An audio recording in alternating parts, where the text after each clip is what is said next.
video, we're going to discuss the job market, right? The job market really does suck. It's getting really rough out there for people looking for their next opportunity. So let's learn a bit more about people. How's it going for them in terms of their job search? The United States job market is fucking cooked. For reference, in the past few months, I've applied to 1,400 jobs on LinkedIn alone. And I've applied to hundreds of jobs on Indeed, hundreds of jobs on the company's direct website, and I've gone around in person to around 100 jobs, giving out my resume and having interviews that way. And I'm here to tell you from firsthand experience, it's all a sham. It's a disaster. Hiring managers aren't doing their job, and companies are posting ghost jobs. Oh, not to mention, super profitable companies such as Google are now laying off employees, although they're having record-breaking profits. All well, boomers and people that don't understand on the outside that have a no touch with reality go, oh, you're just not working hard enough. Or people go and get a job in retail. Look, some of these jobs are minimum wage. The worst part about it all is how discouraging it's become. It's almost like I want to accept defeat, but I'm not going to. But I'll go so many times through 3, 4, even 5 rounds of interviews just for them to tell me that I'm not the right candidate for them, and then they'll repost the job. They're saying we're urgently hiring. It's a lot of shit. It's a lot. It makes me really frustrated. Thankfully, I'm going to be starting some side hustles that'll be getting me some extra income because this job market is so cooked. We are in a disastrous job market economy right now. There's no other way to sugarcoat it. It's a fucking shit show. So this guy's making some good points, right? He's been in the field. You can see from the background of the screenshot there, it's 1,459 job applications it looks like he's made, or 1,800, as he says in the caption there, right? So this is what ends up happening, right? There's lots of things going on in terms of fake jobs, lots of layoffs. My kind of advice is, firstly, try to develop a varied skill stack, because some people are only good at one thing. He didn't mention his particular expertise, but say if you're a qualified accountant and you can't seem to get an accounting job at one of the big 4 companies, big 4 accounting firms, or one of maybe the smaller ones, you should think about, okay, what can you add to that accounting skill? And I don't mean pay for just pointless extra qualifications. Really think carefully what's growing in accounting, what's declining, and how can you offer your skills as an independent, self-employed freelancer or consultant, right? For example, many people are moving abroad and they're deciding not to live in the West, for example. And then you could develop an accounting specialization within what are the accounting rules around living in different countries? To what extent do you owe money back to the country that you're originally from? For example, in America, there's something called the FEIE, the Foreign Earned Income Exemption. I think it used to be around 100K, but now it's around 120K. Don't quote me on that, that's not accounting advice. But essentially what that means is if you're generating income while living outside of America as a US citizen from other sources, then essentially you don't have to pay tax on that. So up to 100 or 120K, you don't have to pay tax on that. So that's how a lot of people who are, quote unquote digital nomads or, making money online, things like that, they end up making a decent amount of money while living abroad and not having to pay a lot of tax on it. So those little rules are kind of more and more important. In the UK, you've got many people who develop a certain level of income. They might move to Dubai and Abu Dhabi and places like the UAE. There's different opportunities there. Like if you're an accounting specialist on what are the accounting rules in these 2 different locations in the UK, and expats who move to Spain from the UK. That's another hot destination. The same way you see some Americans moving to Mexico or parts of Europe. UK citizens tend to move to Spain, Dubai, those type of places. So are you aware of the different accounting rules there? A good niche you can build as an accounting specialist while you're engaging in your job search, because there's no point just searching for jobs endlessly and having that kind of weigh you down every day. It's good to kind of mix it up with, okay, at some point in your career, and I'm sure many people watching this will relate, at some point in your career, you want to be financially free, or you want to be self-employed in some sense, or perhaps work part-time while relying on your investments. So don't invest all your time during your job search time between one job and the next, just searching for jobs and letting that stress you out every time you get a rejection. Make sure you're building your exit plan, whatever that could be. I know people in the UK, for example, who are originally from countries like Nigeria, or they have heritage back there. They spent their whole life growing up here. They may be in their mid-30s and they save some money and they see the direction of the UK, and you'd be surprised some people are going back to Nigeria, even though There's some issues in Nigeria from what I hear around politics and things like that.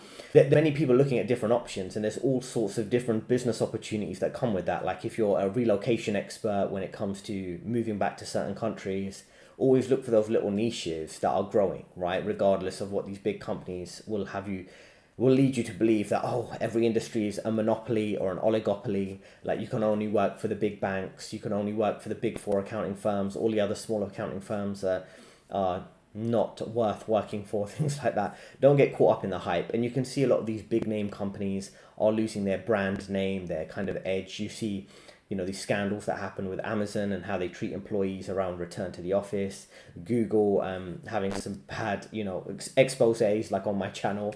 Don't get too caught up in certain brand name companies. Really try to carve out a path that works for you, because you can see from situations like this, there's no group solution. Voting for a particular politician, Trump, Kamala, or whatever, however you pronounce her name, that's not really going to fix the issue here. You're going to have to find an individual solution for you, as difficult as that could be.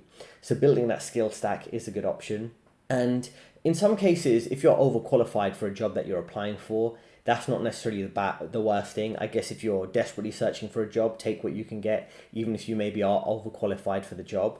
And understand the whole recruitment process is full of lies. Now, of course, you've got to follow the law and make sure you're open and honest when it comes to certain things, maybe around your education. If they're going to be doing background checks, anything they're doing a background check, they can obviously find out those details when you are joining a company. But a thing to look out for is, there's certain details in your resume that you can be a bit creative with. Say you worked at a previous company, let's just say in this case it's Deloitte, the accounting firm, for example, and then you're looking for your next job and you're having a hard time doing your job search. They're not going to know what exactly you did at Deloitte when you're applying for these other companies. So say there's a new accounting rule, there's a new kind of trending part of the industry, you could maybe exaggerate about the amount of work you did on that particular topic on your CV, because that will help you find your next opportunity. So of course, don't lie, but we can all be a bit more creative about how much work we did do. And the other important thing is what you mentioned around baby boomers or the older generations maybe not understanding how difficult the job search is.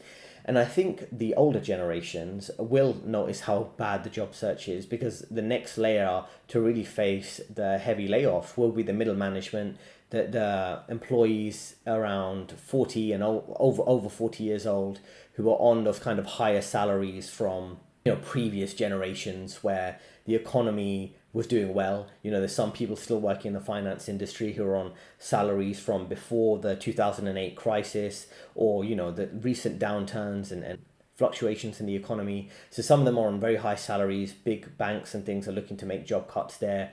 There's too many layers of middle management. So a lot of these demographics, they don't know. They're used to more of a stable employment income. They don't know how bad it is. They will learn, like I say, when it comes to future layoffs. But if you're younger in your 20s and 30s and you're finding it difficult in the job market, it's important kind of not to discuss it with the older generations, because they're going to give you some completely outdated, useless advice, or you kind of ignore their little comments that they might make, because it's just, we're living in a completely different reality, right? That's why some people might go to their parents for advice, and there's nothing wrong with, of course, speaking with your parents, but the previous generations, they're so out of touch. They're going to give you some completely ridiculous advice in life that you're just simply not going to be able to use, and it's going to sound like an insult when they're giving you completely ridiculous advice. And that's a sad reality of the job market in 2024. You have to apply to hundreds of jobs to receive one interview, and these companies are saying that they're urgently hiring. And the worst part about this is that people are getting laid off, which are pushing people back that have been unemployed for a long time. Let me explain. There's a company that's hiring for a marketing analyst, and before there would only be 100 applications. And that company would interview 5 to 10 people. So you're saying it's a 5 to 10% interview rate. And then the offer rate is at 1% because they're only hiring one person. But then you compare it to now with all of the layoffs happening, everybody who's unemployed, there's 200 people applying and there's only 5 to 10 people who are getting interviews. So now that interview rate is 2.5% to 5%. And again, they're only hiring one person. So now the application to offer rate is 0.5%. Again, I'm just showing you hypothetically of how it looks like in the job market with some random numbers, but now you can see why there are so many applicants, but there's not that many offers going out. So the new normal when it comes to job applications is just hundreds of job applications in most cases. if not close to 100, depending on what industry you're in and what niche you have in terms of your industry. And I think it's just important just to accept that as the new normal, in the sense that just do loads of applications without thinking whether the outcome's going to be good or not. Just reach out to tons of recruiters and give them your information, let them know what you're looking for, regardless of whether, it could work out or not. Kind of be numb from that process. And the other thing I'd say is that, when it comes to more applications, more competition, and having less job offers, just kind of adapt to that, right? Be detached from that. That's how I kind of taken that approach throughout my career. I'm very detached from the work, because a lot of the work we do kind of is pointless if you think about it. And also a lot of the job applications, you could be one name in 1,000 people who applied for a particular role. It's nothing personal. For example, if you do get rejected for a job offer, or you just don't get invited for the interview, just realize that it's nothing personal. You should just be emotionally detached from it. Another point of advice I would have is, as you can see here, in terms of if things are getting really bad and you're really struggling to find a job after many months or over a year, something like that, in your current country, again, this depends on your personal circumstances. You can always consider foreign markets. As I mentioned, some people in the UK, for example, in the finance industry, they look for job opportunities within growing regions, UAE, Dubai, Abu Dhabi, Qatar, where they're looking for some people from the West who have that expertise in the finance industry to go and work and develop their economy. Saudi Arabia has some specializations when it comes to oil and maintaining their oil fields and doing a lot of technical, office work around that. And I know sometimes people from the UK have gone to work there and they get treated quite well. You get quite good kind of company services and living facilities. So I know these are quite niche examples, but there's lots of opportunities in emerging markets. You've got to look for them, and it depends on the personal circumstances and industry. But there are options there that are worthwhile looking for when it comes to recruitment opportunities. And that's something I've worked with one or two of my clients, where they have some links to other countries, and there are opportunities that are in some of these regions that unfortunately you're just simply not going to find in the West these days, unless they really turn around the direction this society and economy is going in. Applied to over 100 jobs. Honestly, the job market in 2024 is different than anything I've ever seen. Companies are ghosting employees. Companies are putting out jobs that they have no intentions of ever hiring for, or even better, they send you through the hiring and interview process just for them never to call you back. I see countless videos, and I've heard countless stories of I put in for hundreds of jobs, thousands of jobs. Even one video that went viral where a lady put in for 100,000 jobs. But here's the thing that blows people's minds when I tell them this. We're in a job market where a lot of jobs are the same, but it's a lot of applicants are the same too. On the application, it says, hey, I need X, Y, and Z. Company's looking for X, Y, and Z. You have X, Y, and Z. And so does else applying for that job. What sets you apart? Oh, I went on a website, I filled out an application, and I'm waiting to hear back. Okay. That's like putting a message in a bottle and hoping that it gets found. And because of that, companies are going to be super picky on who they're trying to get for their company. Have a plethora of candidates that all have the same qualifications. You can be picky. In the corporate world, picky is not always a good thing. Does not always mean that your company is going to go for the best qualified candidate. Means that they might look at whoever's willing to do it the cheapest. Ever see those jobs and you're like, who is willing to do that for that amount of money? Somebody is. And the company's going to wait until they find somebody who is. I am no expert. I'm just a walking HR violation. And I have learned in my experience, you have to look at an interview as a two-way street. Not only is it the company's time to learn about you, it's your time to learn about the company. And a lot of the times where I've sat in on interviews and interviewed people for positions, I've gone, wow, you really don't know what we do here. You look great on paper, but you didn't do your homework. If you want to work for a company that is competitive, then you have to be competitive. And they ask you that horrible interview question of, well, why do you want to work here? Play the Uno reverse card and make them sell the company to you. Why should I want to work here? What are the benefits of working here and not at your competition? You've seen my resume and you're aware of my skill set, so how can the company use my skill set to better the company, and not only that, better myself? I tell people this all the time. You're an independent contractor. You work in the business of you. So what is the benefit for you? It's a weird market out there, and nobody's denying that the system's not broken. But if you're waiting on the system to fix itself, you're only failing yourself. You see it all the time. Nobody wants to work and nobody wants to hire. You have to be in the business of you. Once you do land that job, don't stop looking for another job. Keep irons in the fire all the time. You can take whatever I say with a grain of sand. Firstly, of course, you need to just understand, like I said, job market's a mess. It just is what it is. We just have to adapt to it the same way society's collapsing. We're just adapting to it. So firstly, when it comes to the hiring process, a lack of callbacks, just keep applying it, and remember, volume matters. Sometimes I compare the whole job application process to my YouTube channel, right? I've just focused on volume and pumping out as many videos as possible, as decent quality as possible over time, and hopefully that's helping the channel grow. It's the same thing with job applications. You just keep sending them out until something works. And the other thing is just understand that the way this economy is being set up by obviously the people who run it is they are lowering workplace standards, lowering work conditions, hiring migrants maybe for lower wages than they would hire you. And that's why something you should look out for when it comes to different companies, depending on your circumstance, depending on if you have that optionality between multiple job offers, is look out for red flags. Because all companies, even these billion-dollar banks, they're all lowering their standards in one way or another, right? So is that going to be, are those red flags for you? Is that really going to impact your workload? Is it maybe just simple things like lowering the quality of their office, or is it lowering standards in the sense, less protection for yourself as an employee and if you want to work there because they've maybe hired people at lower wages, expect them to do more work longer hours. For these type of red flags, that's something to look out for when you are in the interviews. Another thing he mentions is around interviews when you get the question, why do you want to work here? The key thing is, this is a very important and very easy question to answer, because any company you're interviewing for, typically they have a company website, and on that website they'll have like an investor relations page, they'll have their latest news, they'll have like a company blog.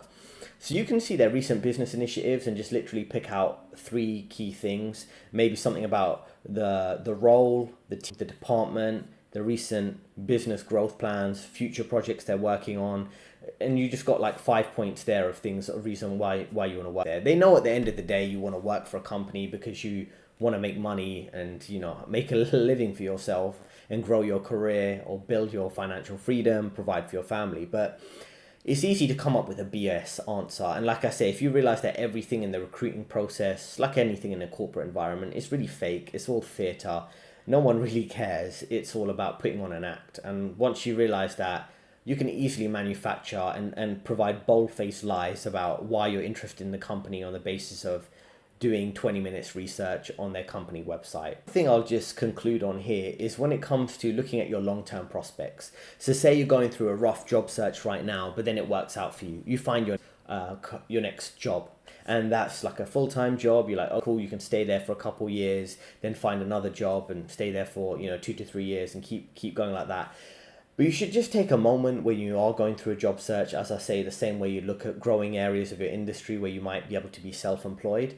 But always think about your long-term play. So the long-term play could be, as I say, that self-employment route. And to what extent does your next job opportunity feed into that? For example, if you're going to, like I say, accounting careers, if you're working for another accounting firm, are you going to be able to get exposure to some of the areas that might over time help you become self-employed as a self-employed accountant? So always think about the independence route rather than the climbing the corporate ladder route. Think about, is this bringing me one step closer to financial freedom and independence or not, right? Because it's difference between getting a job just to survive or just going for a big name company for the sake of it. But can you leverage that in the future to being independent and working maybe abroad if you prefer to work abroad, as I say. So just always be aware of what is your personal goals, because like I say, staying in a stable job, it doesn't exist anymore. Climbing the corporate ladder isn't necessarily the smartest way to make the most money these days. So just bear that in mind, right? If it's going to take you 6 to 12 months to find this job, could you do this if you were laid off, say 2 to 3 years from now? Are you willing to go through that again? How would you provide a long-term financial solution for yourself? Maybe you should be doing whatever it takes to be financially free, whether that's minimalism, paying down any debt or mortgages you have, living in a smaller living space, finding locations abroad where you can live for low cost and develop your own business. This is the type of thing you need to think about, your long-term play. Your long-term play is no longer climbing the corporate ladder. So if you found that useful, feel free to reach out to me. If you're new to the channel, I've worked at top investment banks such as Goldman and Morgan Stanley for over 10 years. I provide a career advice service. There's a link in the description if you want to speak with me directly. I hope you found that helpful. Thanks for listening. 2 recommended videos on your screen right now, and I'll see you next time.